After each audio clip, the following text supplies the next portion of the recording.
بسم الله والحمد لله والصلاة والسلام على رسول الله و علی آله و صحبه و من والاه و بعد. دوستان عزیز و گرامی، برادران بیننده و محترم، دوستان عزیز، در رابطه با اینکه تراویح چند رکعت هست و ما باید چند رکعت بخوانیم، ما الحمدلله رب العالمین مسئله را واضح کردیم با کمک الله متعال که نبی صلی الله علیه و سلم 8 رکعت خواندن و ابوبکر صدیق رضی الله تعالی عنه 8 رکعت خواندن و عمر فاروق رضی الله تعالی عنه به 8 رکعت امر کردند به تمیم الداری و ابی بن کعب رضی الله عنهما. لهذا مسئله بسیار واضح و صریح است، اما به خاطر اظهار حقیقت و بیان حق خواستیم که یک مسئله دیگر را هم اشاره بکنیم. برادرای مقلد ما یک حدیث را پیدا کردن به اینکه عبدالله بن عباس رضی الله عنهما میفرماید که نبی صلی الله علیه و سلم 20 رکعت تراویح خوانده است. گفتیم که حدیثی که شما نقل میکنین از نگاه سند ضعیف هست، بلکه در سند شخصی هست کذاب و دروغگو، شخصی هست که قابل استدلال و قابل اعتماد نیست. لهذا محدثین کرام همه با ضعیف بودن این حدیث اتفاق دارن.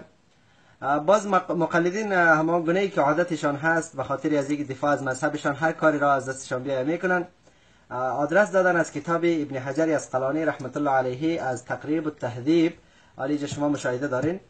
از این کتاب آدرس دادن که ابن حجر اسقلانی رحمت الله علیه در رابطه با امیر راوی ضعیف گفته که حافظون، این راوی حافظ هست، یعنی معتبر هست، یعنی ثقه هست و قولش قابل قبول هست و در کدام روایتی که بیاید یعنی این راوی قابل اعتماد هست.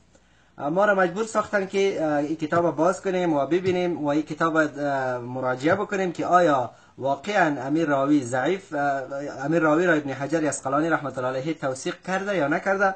آمدیم این کتاب باز کردیم، کتاب تقریب التهذیب تالیف حافظ احمد بن علی ابن حجر اسقلانی رحمت الله علیه که در سال 852 وفات شده و این کتاب چاپ دارالعاصمه هست و تحقیقش ابوالاشبال صغیر احمد باکستانی حفظه الله تعالی تحقیق کرده. بازی کتاب میبینیم برادران عزیز و گرامی، مشاهدین کرام، شما ببینین راوی که کلام ما و صحبت ما بالای از روان بود به نام محمد ابن حمید ابن حیان الرازی. این راوی هست که 20 رکعت تراویح را نقل میکنه. امیر راوی هست. این را ابن حجر اسقلانی رحمت الله علیه میگه حافظ ضعیف، این حافظ ضعیف هست، قابل استدلال نیست، قابل اعتماد نیست. خوب تماشا کنید دوستان عزیز، حافظ ضعیف، حافظ ضعیف هست.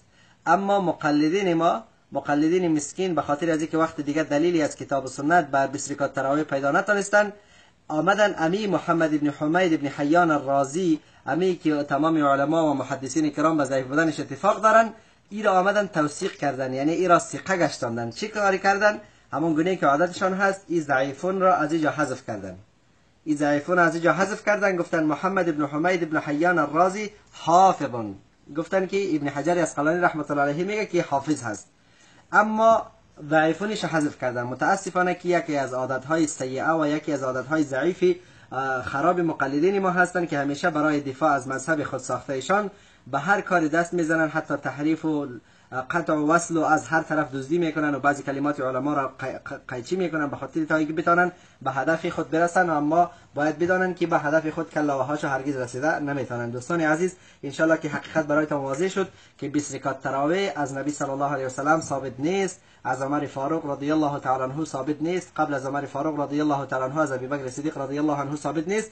فقط بعضی اشخاص خوانده بودند در زمان عمر بن الخطاب رضی الله تعالی عنه و کسی که زیادت در نفل را جایز میدانه میخونه پروایی نداره. اما ای که روایت های را ذکر میکنن که نبی صلی الله علیه و سلم خوانده باشه 20 رکعت، کاملا دروغ هست، کاملا کذب و افترا هست و این احادیث موضوعی و احادیث جعلی یا خودسازی هست که در کارخانه های مقلدین ساخته شده. لهذا از همچه احادیث دوری بکنید برادران عزیز و انشالله که حقیقت را دانستین و دروغ مقلدین برایتان آشکار شد که مقلدین ضعیفون را از اینجا حذف کردن. شما هم میتونید که در این کتاب در صفحه 839 و شماره راوی هست 5871 در همین چاپی که در دست ما هست، در چاپ دارالعاصمه که تحقیق ابوالاشبال حفظه الله تعالی هست، شما میتونید که در کتاب ابن حجر اسقلانی رحمت الله علیه مراجعه بکنین و از حقیقت خود را آگاه بسازین و فریب مقلدین را نخورین. و السلام علیکم و رحمت الله و برکاته.